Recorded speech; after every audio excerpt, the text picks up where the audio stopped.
La famille, c'est toute la vie. Quand vous parcourez le monde, avec toute l'expérience que vous gagnez, que vous avez, la base de tout, c'est vos racines. Et c'est ça, nos racines.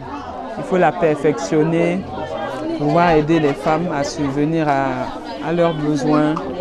Il faut leur donner l'opportunité d'exposer cet art. Je pense que le ministère du Tourisme et nous, en tant que collectivité, en tant que mairie, nous allons travailler à cela parce que nous avons une convention avec la ville de Fès au Maroc et celle de Chefchaouen.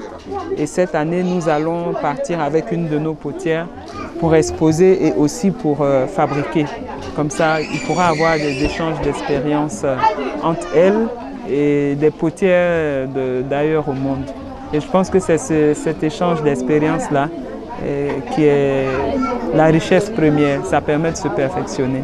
Alors, ce sont des femmes que nous soutenons régulièrement, avec qui on travaille beaucoup en ce qui concerne la décoration de la ville. Nous signons des contrats de décoration pour pouvoir décorer, pour pouvoir améliorer l'allure, donner une fière allure à notre commune avec ce que nous avons. On ne veut pas exporter, on veut exploiter ce qui est sur place. Et en 2015, il y a eu la visite d'État et le chef de l'État a vraiment apprécié l'aspect de la ville. Et je pense que c'est l'argile, c'est les pots de terre cuite, c'est ça qui l'a vraiment impressionné. Et on a mis en valeur ce qu'on avait ici. Donc on travaille déjà beaucoup avec elles. De temps en temps, on leur donne des subventions. Mais là, on veut s'assurer d'avoir un local, un endroit spécial pour la vente de tout matériau fait en terre cuite. Et en plus de ça, qu'elles font les pots, on fait aussi des carreaux de terre cuite.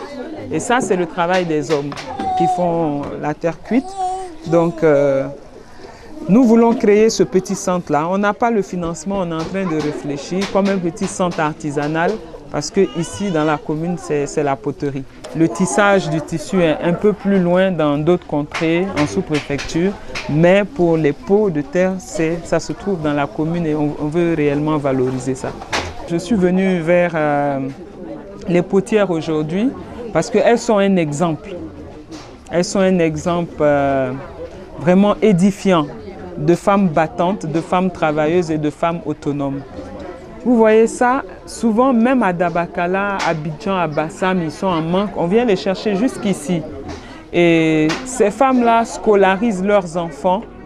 Elles scolarisent leurs enfants, elles ont des enfants qui vont jusqu'à l'université. Des jeunes filles commencent leur commerce à travers ça. Donc c'est un exemple d'autonomisation qu'il faut soutenir, qu'il faut aider pour qu'elles puissent être mieux soutenues et puissent mieux valoriser l'art ivoirien et spécialement l'art du Kabadougou, c'est-à-dire le borodara. On appelle ça le borodara. Nous, c'est spécialement le canari et on fait les petites marmites pour l'encens. Borodara ou soulandara, on appelle ça ou soulandara. Et maintenant, on a commencé à faire comme le maïs et beaucoup de gens achètent ces petites décorations pour décorer leur maison. Voilà. Merci.